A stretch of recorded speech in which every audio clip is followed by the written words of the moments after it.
decided to do a video on Vipassana to give people an understanding from my perspective on how it can potentially benefit you and change your life significantly for the better.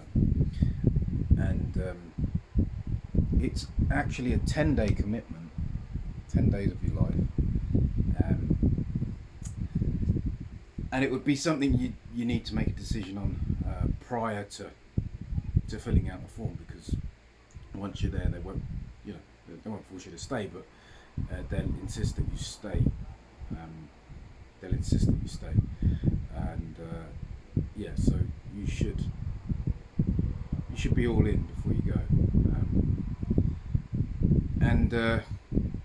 I always say that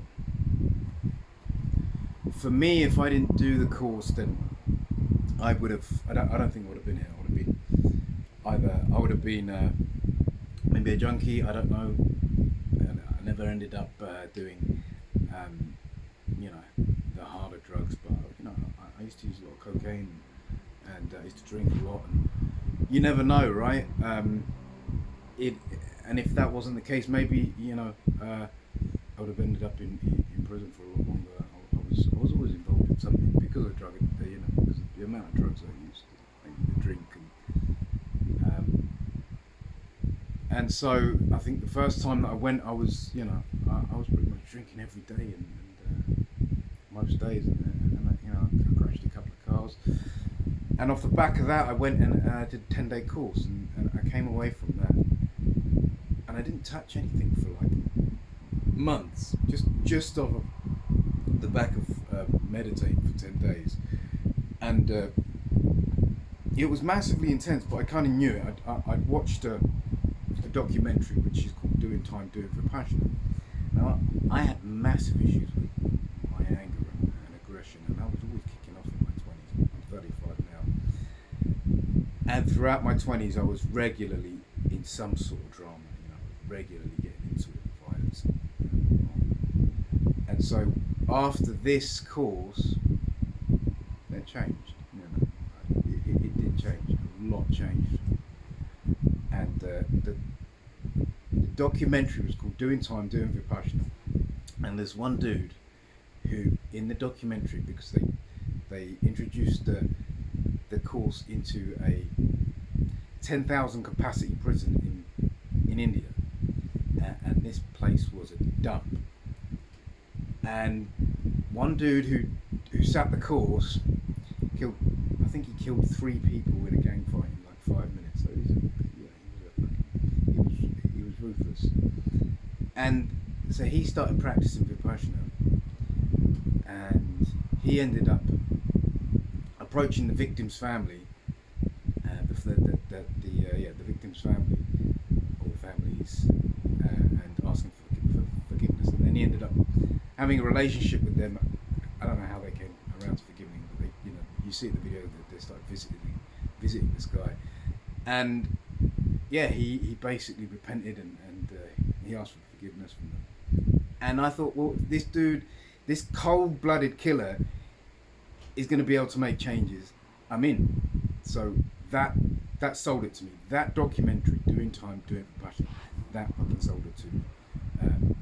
Massively powerful documentary. And then there's another one, Dharma Brothers. And so it depends on what you're looking for and what and what you're willing to put into it, because there are going to be days where you can lie in your bed and you don't meditate, but you're not going to get as much out of it. They will wake you up at 4 o'clock. That bell, that gong will go off at 4 o'clock, and you should be in the hall for 4:30 to meditate for 2 hours. You won't be monitored for those first 2 hours, because you have the choice to either sit in your dorm or you can go and sit in the centre.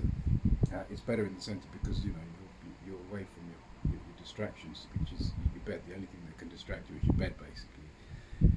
And when you're up at 4 a.m. every day, you're tired, so you want to rest.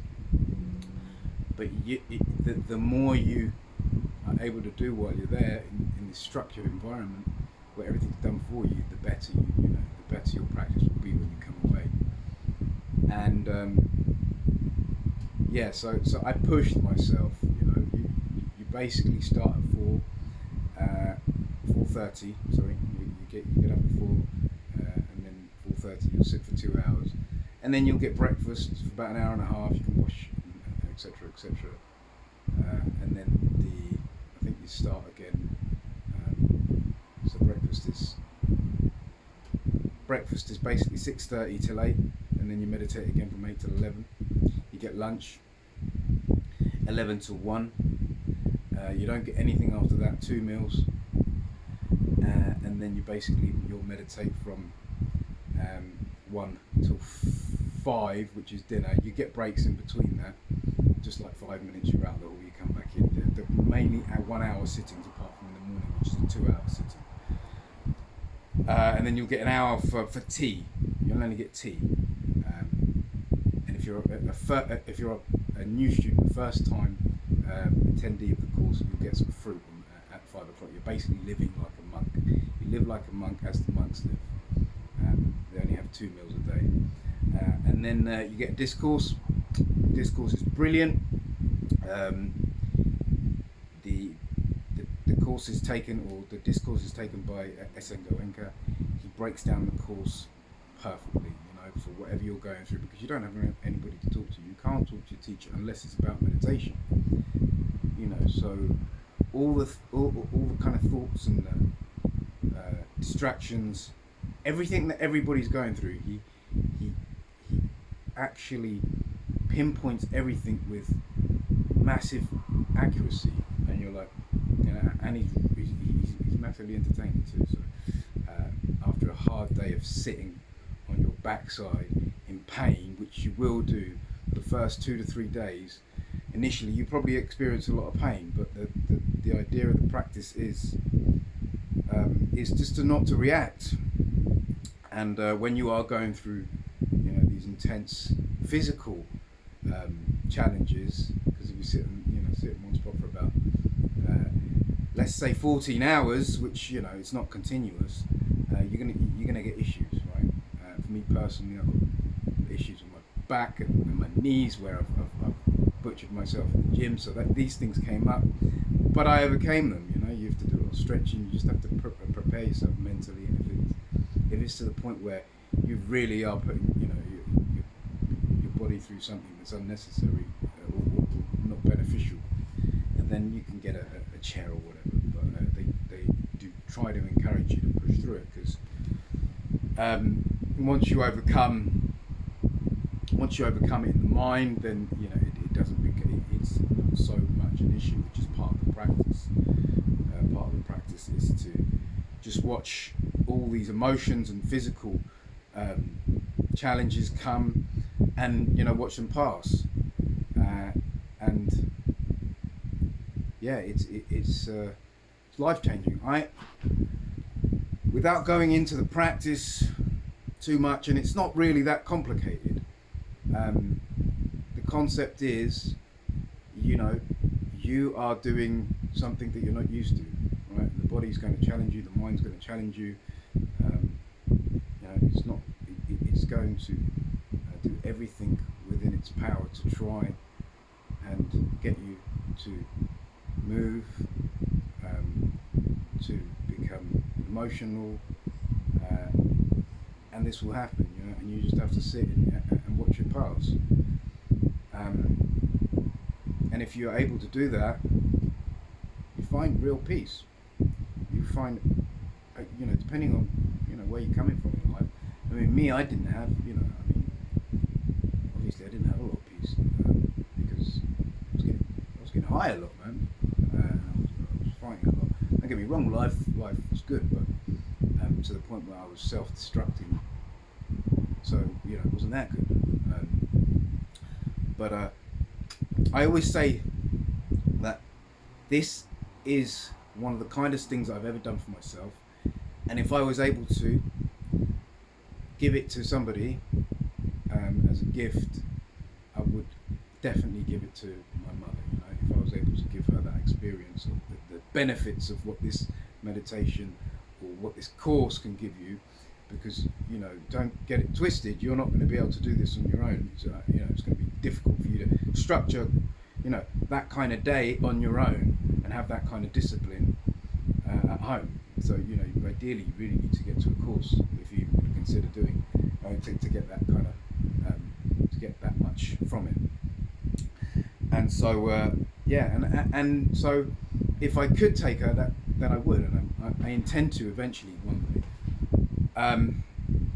And yeah, it's a universal thing. It's got nothing to do with religion. Buddhists, they do practice it, but they don't tell you to surrender to Buddhism or anything. It's completely universal. It's just breathing and observation. I always say, look, if I was able to tell you, if I was able to convince you that it was a guarantee that if you took the course seriously and you did it, and it would improve the quality of your life by, let's say, 30% coming away, the quality of your life would be improved by at least 30 to 40%, depending on what you're like and how disciplined you are when you're there. Would you take it?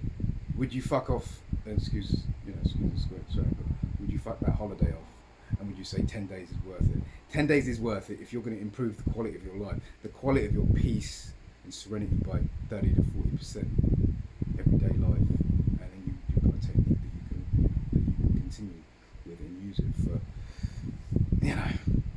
hey, for me, I use it for my depression. If I get depressed, I'll sit for hours, whereas some people will just, depression will come, it will come and it will stay with them for weeks and weeks.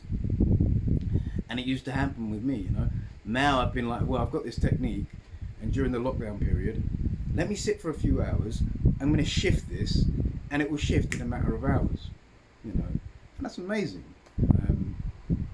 I've used it for breakups. It is just a massively powerful technique if you put the time in. And so I thought I'd just make a video on that because it's a big part of my life, and and I thought, let me see how I can maybe communicate that to others, and if it helps, or if it does, if it encourages somebody to go and take action, then and it changes somebody's life, then awesome. I mean, I took another friend who's suffering with addiction problems. He came away, and from what I know, he's clean. And he, that was last year. There was another course. So, I'm not delusional. I know how powerful this stuff is. I saw it happen before I took the guy. I said, this will help you. We went. He came away. He found what he was looking for, and it was what I saw would happen.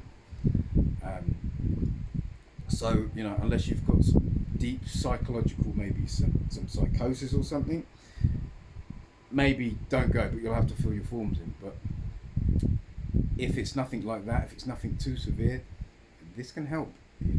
Just improve your life, massively. And if it wasn't for Vipassana, I don't think I'll be here.